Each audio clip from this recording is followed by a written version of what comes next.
예레미야 오늘 말씀을 통해서 계속해서 하나님의 탄식과 이스라엘에게 이제라도 하나님께로 돌아오도록 계속해서 호소하고 있는 말씀입니다. 우리 하나님께서 이스라엘 한 민족을 택하시고 그들과 언약을 맺었습니다. 이 언약은 크투빔이라고 하는 이 결혼 언약이라고 말할 수 있는데요. 이 언약을 맺었기 때문에 하나님께서 이 언약은 하나님과 이스라엘과의 1대1 언약입니다. 누군가가 약속을 맺을 때는 그 사람이 높은 사람이건 낮은 사람이건 두 사람 사이에는 이제 그 약속을 지킬 의무가 있는 거고 약속을 깨면 안 되는 그런 신용이 있어야 되는 거죠. 그것은 어떤 한편만의 약속이 아니기 때문에 그래서 이거를 우리는 보통 쌍무계약이다 이렇게 얘기를 합니다. 상대방에게 모두에게 뭐가 있는 거예요? 의무가 있다. 네, 쌍무계약이다 이렇게 말을 하는데요. 우리가 여기서 보면은 하나님께서 이스라엘에 대하여 계속 호소하시는 것이 이스라엘아 돌아오라 돌아오라 돌아오라. 계속해서 하나님께서 몇백 년 동안 여기 보면은 아침부터 부지런히 하나님께서 외치고 또 호소했다라고 말하고 있습니다. 그런데 하나님께서 왜 이렇게 부지런히 호소하고 외치고 돌아오라고 제발 좀 그러지 말라고 하면서 돌아오라고 그렇게 말씀하실까? 그것은 뭐 때문이냐면은 계약을 하나님은 지키기 때문에 그렇습니다. 우리가 누군가와 어떠한 계약을 맺든 간에 갑과 을이 어떤 계약을 맺을 때 한 사람만의 의무가 아니라 두 사람 다 의무가 있는데 이스라엘은 하나님만 섬기는 의무가 있는 거였어요. 그래서 그 피로, 황소의 피로 그들이 하나님만 섬기겠노라고 해서 그때 시내산 아래에서 그들이 제사를 지내고 언약의 피를 백성들에게 뿌리면서 이 언약의 피는 이 시대의 사람들만이 위한 것이 아니라 너희와 너희 후손과 여기 있지 아니한 사람들에게까지 이 효과가 미쳐지는 것이로 하나님께서 너희 후손 영원토록 너희 하나님이 될 것이다 라고 하는 언약으로 그들과 이 언약의 피를 맺습니다. 그러면은 이스라엘은 오직 하나님만 섬기는 하나님의 백성이 되는 거죠. 천지를 지으시고 온 우주를 창조하신 그 하나님이 아주 먼지보다 못한 조그마한 어떤 한 민족과 언약을 이렇게 맺을 때 그러면은 거꾸로 반대는 어떤 효과가 있는가? 이스라엘은 하나님만 섬겨야 되지만 하나님은 이스라엘만 택해야 되는 거예요. 이스라엘이 아무리 악하고 이스라엘이 아무리 잘못하고 이스라엘이 떠나간다 할지라도 하나님은 누구랑 언약을 맺었냐면은 이스라엘과 언약을 맺었다는 거죠. 그거는 1대1의 언약이에요. 하나님께서 이스라엘이 범죄하고 떠나고 악하게 군다고 해서 안 되겠다 이거 해가지고 치워버리고 다른 민족과 언약을 맺자 다시. 그리고 또 다른 민족과 또 언약을 맺자 해가지고 만약에 이 민족을 선택했어요. 근데 이 민족이 말을 안 들어요. 에이 치워버려. 저 민족을 선택해요. 저 민족이 말을 안 들어요. 치워버리고. 또 이 민족. 하나님께서는 이렇게 하지 않는 하나님이라는 거예요. 하나님은 이스라엘이 수백 년 동안 하나님의 말씀을 거절하고 우상을 숭배하고 여기저기 계속 가는데도 하나님께서 이스라엘에 대하여 그 마음을 바꾸지 않아요. 다른 사람 같으면 아우 그만 좀 바꿔 저렇게 하는데 뭘 그거를 계속해서 붙들고 있어. 차라리 바꿔. 저놈도 저렇게 언약 지키지 않는데 뭐하러 지키려고 그래. 이렇게 우리가 이 권유를 할 수 있겠지만 근데 하나님은 끝까지 안 바꾸는 거예요. 그러니까 하나님께서 뭐를 하느냐? 호소하는 겁니다. 심지어 이스라엘이 우상 숭배하며 마치 이 남편 있는 아내가 다른 사람과 간음을 했을 그 정도까지 갔는데도 하나님께서 안 바꾸는 거예요. 그 말씀이 호세아 말씀입니다. 호세아에게 어느 날 하나님께서 이 선지자인데 그 선지자에게 고멜, 이 창녀와 같은 고멜을 선택하라. 그와 결혼해라. 호세아의 인생이 완전히 무너지는 거죠. 아니 자기는 지금까지 거룩하고 깨끗하게 하나님을 섬겨왔던 목회자로서 하나님 앞에서 헌신하고 믿음으로 살기로 했는데, 아니 목회는 그만두고 이제 어떠한 이 창녀와 알아주는 사람들이 다 알고 있는 그런 그의 행실에 대하여 다 알고 있는 그 사람과 결혼을 하라고 하니 너무나 기가 막힘에도 불구하고 이 호세아가 그 사람과 결혼을 합니다. 아니나 다를까 얼마 있지 않아서 그가 나돌아다니면서 이 사람 저 사람 만나고 다니는 거죠. 그런데 그럴 때 이 고멜이 다른 사람과 같이 살고 있을 때 이거는 돌로 쳐서 정말 형벌을 해야 할 그 죄를 그를 돌로 치는 게 아니라 오히려 호세아에게 가가지고 돈을 주고 사와라. 아니 내 아내인데 그 아내를 지금 끌고 와도 시원찮을 판이고 그 상대방 남자를 때리고 고소하고 해야 될 판에 그 사람에게 오히려 돈을 주고 사와라. 이거를 3번씩이나 하게 되는. 그래서 로루하마다, 로합니다, 뭐 이렇게 이름까지 그 자기 자녀들에게 이름까지 정말 저주스러운 이름까지 지어주면서 이스라엘이 이와 같이 내 백성이 아니다, 내가 사랑하지 않는다, 이러한 그 이름을 가진 그 아이들을 낳으면서 그게 바로 이스라엘이다 하면서 하나님의 심정을 내가 정말 버리고 싶다 할 정도로 하나님께서 이스라엘을 그렇게 끝까지, 오늘 우리말로 말하면 미련을 버리지 않고 계속 붙들고 있는 것입니다. 그런데 이 이스라엘은 마음이 없어요. 하나님께 대한 마음이 눈꼽만치도 없어요. 뿐만 아니라 이들이 너무나 고집스러워요. 뭔가를 하나 하면은 그들이 하나님의 말씀에 옳지 않다라고 판단이 되면은 속히 돌아와야 되는데 눈이 가리고 마음이 어두워지니까 고집밖에 남는 게 없어요. 여러분, 우리가 사람이 고집스러워서 고집스러운 게 아니라 무지해서 고집스럽습니다. 그게 바로 죄의 특성이에요. 그래서 8장 4절에 보면은 너는 또 그들에게 말하기를 여호와의 말씀에 사람이 엎드러지면 어찌 일어나지 아니하겠으며 사람이 떠나갔으면 어찌 돌아오지 아니하겠느냐. 이 예루살렘 백성은 항상 나를 떠나 물러가면 어찌함이냐. 그들이 거짓을 고집하고 돌아오기를 거절하도다. 그들이 거짓을 고집한다는 겁니다. 그런데 문제는 뭐냐면 자기들이 돌아오기를 거절하고 있는 그 고집에 대하여, 거짓에 대하여 그들이 옳다라고 생각을 하고 있기 때문이죠. 왜 그렇습니까? 영적인 눈이 완전히 가려지니까 그들이 미혹을 받아서 그것이 옳은 줄 알고 따라가는 거죠. 완전히 영적으로 눈이 가려져 버리니까.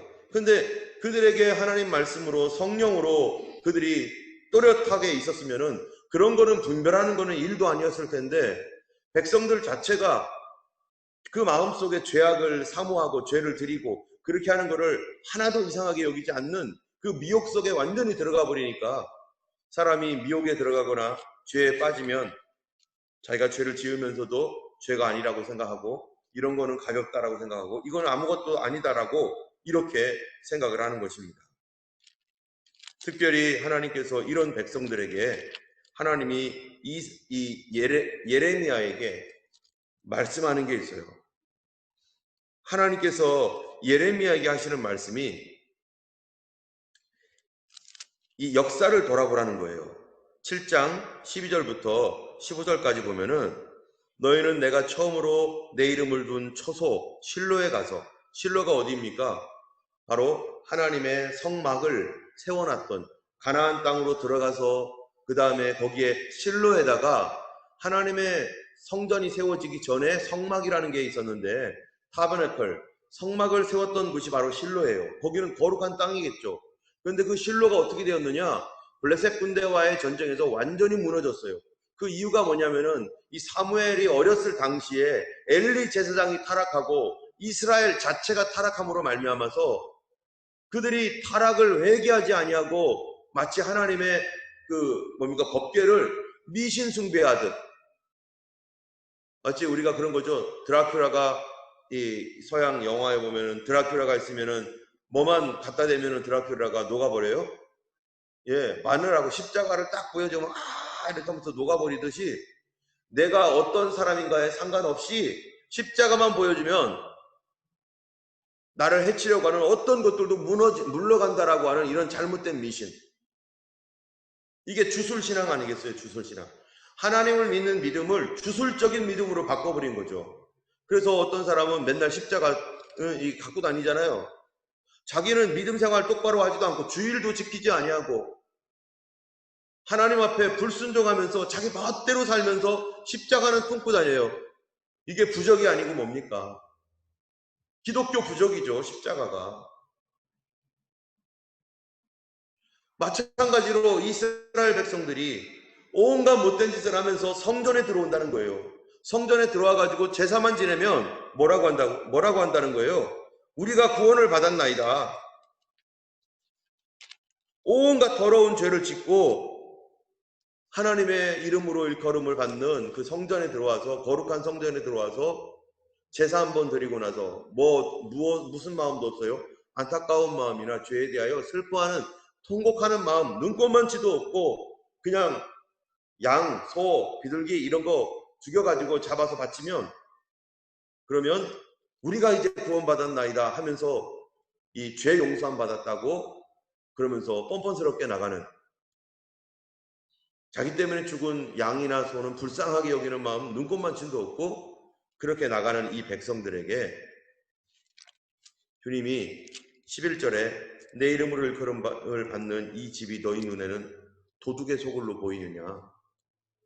7장 12절에 교회가 도둑놈 소굴이에요. 교회에서 여러 직분을 받고 믿음을 가진 사람들, 사업을 하고 온갖 사람들 있는데 교회 와서 예배드리고 나면은 마음의 가책조차도 느끼지 않고 해피하게 교회 밖을 떠나고 똑같은 사기를 또 저지르고 그 다음 주에 또 오고. 그러니까 이건 하나님이 보시는 말씀이기도 하지만 세상 사람들이 볼 때 저 사람이 저 교회 다녀? 저런 사람이 저런 교회를 다니는 거야? 그런데 그런 사람들끼리 모여 있는 거죠. 그럼 그게 뭐가 되겠어요? 교회가 도둑놈 소굴이 되는 거죠. 교회가 그런 소굴이 되었는데 이스라엘 백성들이 그렇게 행하면서 자기는 하나님의 거룩한 백성이라고 하면서 이런 식으로 하다 보니까 하나님이 어떡합니까? 블레셋과의 전쟁에서 이제 이 블레셋이 점점점 이기니까 이 이스라엘 백성들이 법궤 가져와, 법궤. 마치 이 드라큘라에게 십자가를 대겠다는 식으로 법궤 가져오라는 거예요. 하나님의 성전에 있는 법궤를,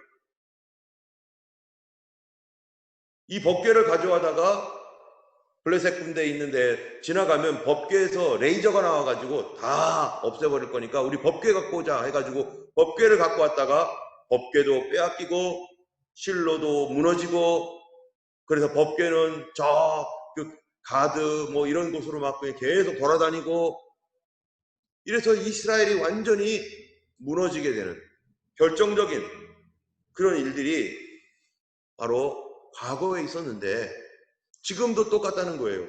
솔로몬 성전이 예루살렘에 버젓이 있는데도 불구하고 그 앞산에는 수많은 우상들을 갖다 놓고 사람들이 거기서 징을 치고 꽹과리를 치면서 우상을 숭배하고, 그러면서 그들은 생각하기를 우리에게는 성전이 있어. 하나님도 섬기고 악한 우상도 섬기면서 우리가 하나님 섬기지 않는 거 아니잖아. 내가 할 건 다 하잖아. 이런 얘기죠. 이거는 마치 바람난 남편이나 아내가 내가 우리 집에다 해야 될 의무는 다 하잖아. 집에 가서 내가 월급을 안 줘, 아니면은 내가 빨래를 안 해, 밥 다 하고 애들 다 키우는데 내가 잠깐 시간 내서 나가서 내 마음대로 돌아다니겠다는데 그게 내가 할 건 다 하잖아. 그러면서 마음은 없는 거죠. 하나님을 믿는다는 백성들이 이런 식으로, 하나님이 원하는 것이 우리의 몸과 손이 아니라 마음이잖아요. 근데 거룩한 마음이 눈꼽만치도 없는 그런 사람들에 대하여 하나님께서 이제 최종적인 결정을 내립니다. 그 최종적 결정이 7장 16절이에요. 7장 16절 한번 읽어보겠습니다. 그런즉 너는 이 백성을 위하여 뭐하지 말라? 기도하지 말라. 그를 위하여 부르짖어 구하지 말라. 내게 간구하지 말라. 내가 내게서 듣지 아니하리라. 여러분, 기도를 못하게 되면 끝나는 것이죠.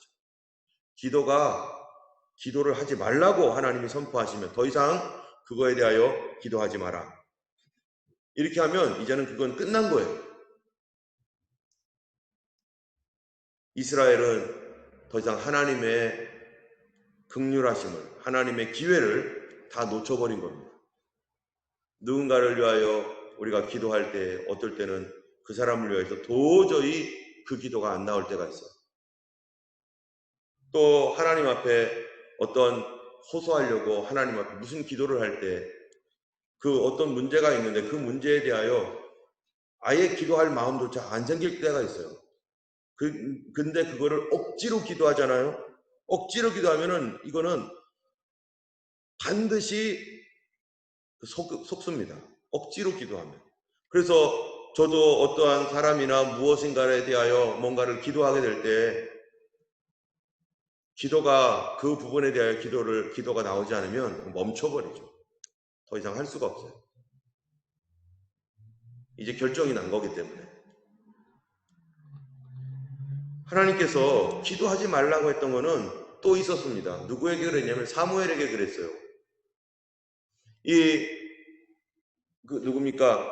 사울이 하나님의 말씀을 거듭 거역하고 그래서 하나님의 말씀을 떠나는데 이제 하나님께서 사무엘이 안타까워가지고 사울에게 왕위를 계속 달라고 하나님 사울을 그냥 왕위에 있게 하시면 안 되겠느냐고 하면서 사울을 위하여 기도합니다. 그가 막 자기가 기름 부어 세웠으니 이제 사울을 계속 안타까운 마음으로 하나님을 거절하고 있는 그 사람을 계속해서 하나님 앞에 올려드려요. 하나님 그를 용서해 주시고 그를 도와주세요. 그를 도와주세요. 그러는데 어느 날 뭐라 그래요? 더 이상 사울을 위해서 기도하지 마라. 내가 다른 사람을 구했다. 그게 누굽니까? 다윗이죠. 사울에게 몇 번의 기회가 있었는데 돌아올 수 있는 기회, 계속 붙잡아주는 기회, 주의 종이 말해주고 그러면 안 된다고 하고 회개하시라고 하고 이랬는데 자기 생각을 안 꺾어요. 왜요? 자기 생각이 옳다고 생각하니까. 과거에도 옳았다고 생각하니까. 과거에 옳았어도 지금도 옳습니까? 아닙니다. 과거에 옳은 것과 지금 옳은 것과 완전 달라요. 우리가 알지만 영적인 일은 내가 영적으로 얼만큼 깨어있느냐에 따라서 똑같은 일도 옳은 일이 되고 옳지 않은 일도 돼요. 예전에는 분명히 내가 영적으로 깨어있을 때는 그거를 볼 때 그게 옳은 일이었어요. 근데 영적으로 흐려진 상태에서 그거를 보면 여전히 옳은 일임에도 불구하고 내 눈에는 옳지 않게 보이기도 하고 그것이 살짝 잘못됐는데도 분간을 못해서 옳은 일이라고 생각해서 과거에도 그랬으니 지금도 그럴 거야 이렇게 생각한다는 거예요. 제가 우리 교회에 처음 와서 한참 어려웠었을 때 가장 성령으로 정말 은혜롭고 충만했었습니다. 그런데 그 은혜와 충만함으로 어떤 말을 하거나 모든 일에 정말 이건 내가 아니네. 이거 내가 어떻게 이런 말을 하지? 할 정도로 정말 지혜가 있고 막 이랬었던 것 같아요. 그런데 영적으로 살짝 어두워지니까 그거 어두워지는 거를 내가 감지는 못해요. 나중에서야 알게 됐죠. 그런데 영적으로 살짝 어두워지니까 똑같은 일도 옛날에 그랬으니까 지금도 그랬겠지 하고서 그대로 가다가 거꾸라지는 일이 생겼죠. 항상 하나님 앞에 우리 자신이 점검해 있지 않으면 옛날에 이랬으니까 지금도 이럴 거야. 절대 그렇지 않습니다. 옛날에 하나님의 음성을 제가 어떤 방식으로 들었었어요. 하나님 이렇게 하면 하나님께서 주실 줄 믿습니다. 하나님 이걸 하나님 말씀으로 믿겠습니다 하면서 하나님의 말씀을 듣고 그 말씀에 순종했을 때 정말 헝그리한 마음, 정말 갈급한 마음으로 순종하겠다는 마음으로 그 말씀을 붙잡고 나갔었을 때 하나님께서 그 말씀이 하나님의 말씀이었고 정말로 그 말씀이 홍해를 가르듯 막 갈라내는 그런 말씀이었는데 똑같이 말씀을 받고 같은 방법으로 말씀을 받았어도 영적으로 흐린 상태에서는 그 말씀이 하나님 말씀이 아니었어요. 옛날에 다 이랬는데, 옛날에도 이랬기 때문에 당연히 맞겠지. 하나님께서는 방법을 말씀하시는 게 아니에요. 하나님, 내가 어떤 방법을 사용하냐가 아니라 어떤 태도를 갖고 있느냐, 하나님께 대하여 어떤 태도를 갖고 있느냐가 중요한 거죠. 우리 가정에서도 마찬가지잖아요. 부부간에, 자녀들 간에 똑같이 해도 마음이 없으면 그 일이 뭐예요? 똑같이 했는데 가증한 거가 되는 거죠. 그 이스라엘이 그렇게 더 이상 하나님께 예레미야가 기도하지 말라고 하나님이 스톱시키고, 또 사울에 대해서도 사무엘에게 더 이상 기도하지 마라, 내가 듣지 않을 거다 하고 스톱시켰다는 것은 이제 그가 끝난 것이고, 이제 하나님의 어떠한, 완전히 끝난 건 아니죠. 하나님의 어떠한 결정이 확실하게 내려져서 그들이 선을 넘어갔기 때문에 더 이상 하나님께서 그들을 그냥 둘 수가 없는 상황이 된 것입니다. 그 상황이 뭔가? 그 상황이 바로 17절에서 18절까지죠. 예레미야 7장 17절 18절에 너는 그들이 유다 성읍들과 예루살렘 거리에서 행하는 일을 보지 못하느냐? 자식들은 나무를 줍고 아버지들은 불을 피우고 부녀들은 가루를 반죽하여 하늘의 여왕을 위하여 과자를 만들며 그들이 또 다른 신들에게 전제를 부음으로 나의 노를 일으키느니라. 이 사람들이요, 온 가족이 다 하나님의 백성인데 그들이 하는 일이 하나님의 성전에 가요. 하나님의 성전에 가서 예배 드리고 다 해요. 그들이 해야 할 의무는 하죠. 그런데 동시에 모두예요, 가족들이 하늘의 여왕, 바알, 아세라 이런 신들에 위하여 제단을 쌓고 거기에다가 제사를 드린다는 거예요. 교회도 오고 점집도 가고, 교회도 오고 사원에도 가고, 교회도 오고 절에도 가고. 그래서 그 당시에 고고학적 발견에 의하면은 성전 안에 우상을 거기다 갖다 놓은 흔적들이 있는 거죠. 하나님의 성소에다가 어떻게 바알 신상을 거기다 세워 놓습니까? 근데 하나님의 성소에다가 바알 신당을 세워놓고 거기다 같이 예배드리고, 바알이라는 뜻이 아버지라는 뜻인데 하나님을 바알이라고 부르고, 그러면서 얼굴도 부끄러워하지 않는 그러한 상황. 지금 오늘날이 기독교가 정말로 위험한 것은 뭐냐면은, 오늘날처럼 교회가 예수 그리스도를 저버리고 다른 신앙을 포용한 적이 없죠. 인간적으로 타락을 해가지고 하나님 앞에서 욕심을 부리며 도덕적으로, 영적으로 하나님 앞에서 이 욕심을 부리며 살아간 적은 과거에 십자군 전쟁 시대든지 중세 시대 때든지 막 있었습니다.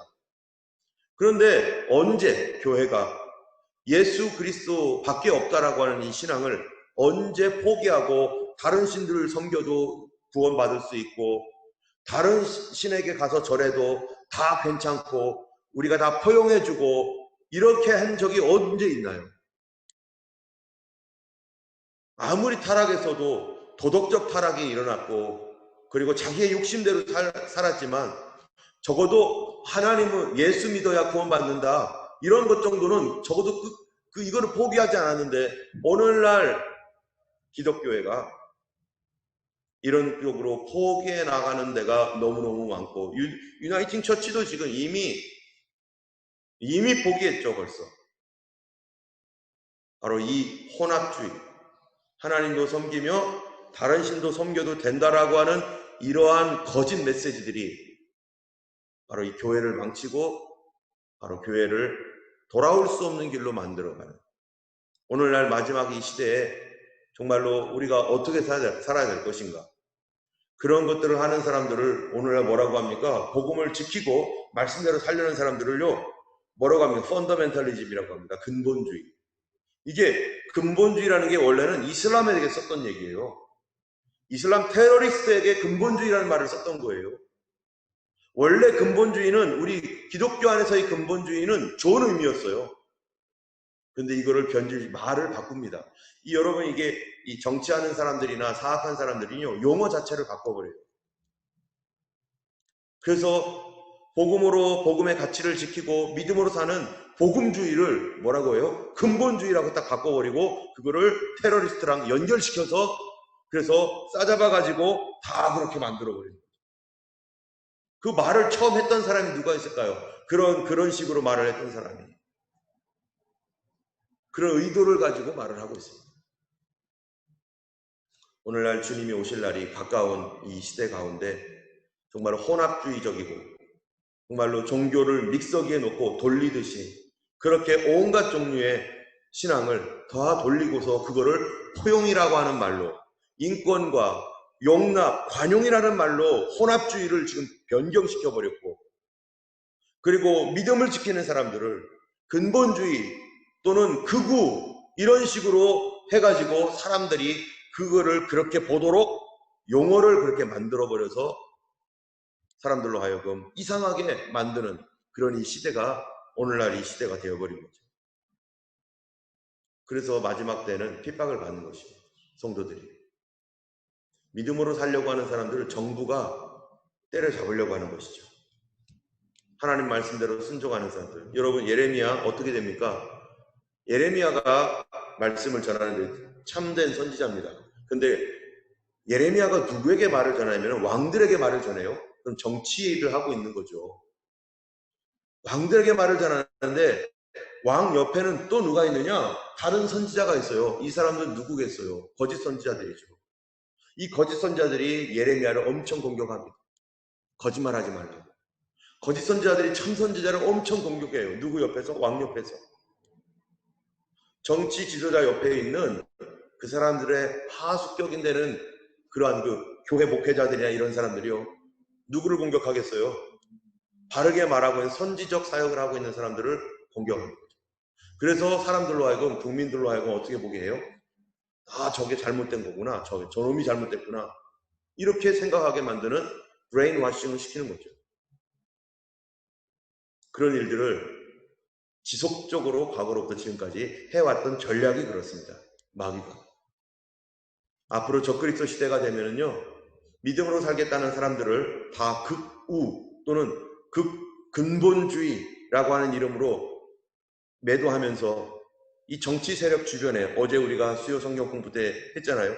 정치 세력 주변에 있는 거짓 목자들을 통해서 교회를 갈라버리고 그 사람은 잘못됐다라고 성명서 내고 기자회견하고 그 사람은 잘못됐다 하면서 우리는 그런 거 아니다 하면서 정치편에서 돌아서 가지고 그 사람을 매장시키는, 그러다 보니까 온 국민들이 다 싫어하죠. 언론도 다 그렇게 얘기하죠. 정신 차리지 않으면은 이런 속임에 쉽게 속아 넘어가는 그런 시대가 되었습니다. 특별히 오늘날 마지막 시대에 이런 혼합주의 신앙을 우리는 결코 용납해서는 안 되고, 우리 안에 눈꼽만치도 이 혼합적인 신앙이 들어오면은 우리 이 땅은 함께 멸망하고 함께 그 불 속으로 들어가고야 말 것입니다. 오늘 우리가 하나님 앞에서 우리 자녀들과 우리 자신이 끝까지 믿음을 지킬 때 주님 그 백성들을 보호하기 위해서 오신다고 말씀하셨어요. 그들이 다 그렇게 갈 때 예수님이 우리를 그 시험에서 건져내기 위해서 주님이 반드시 우리를 데리러 오신다라고 성경에 얘기하고 있습니다. 때문에 우리가 깨어서 우리 자신을 지켜 주님 오실 날을 기다리는 우리 모두가 되기를 주님의 이름으로 축원합니다. 찬양 드리겠습니다.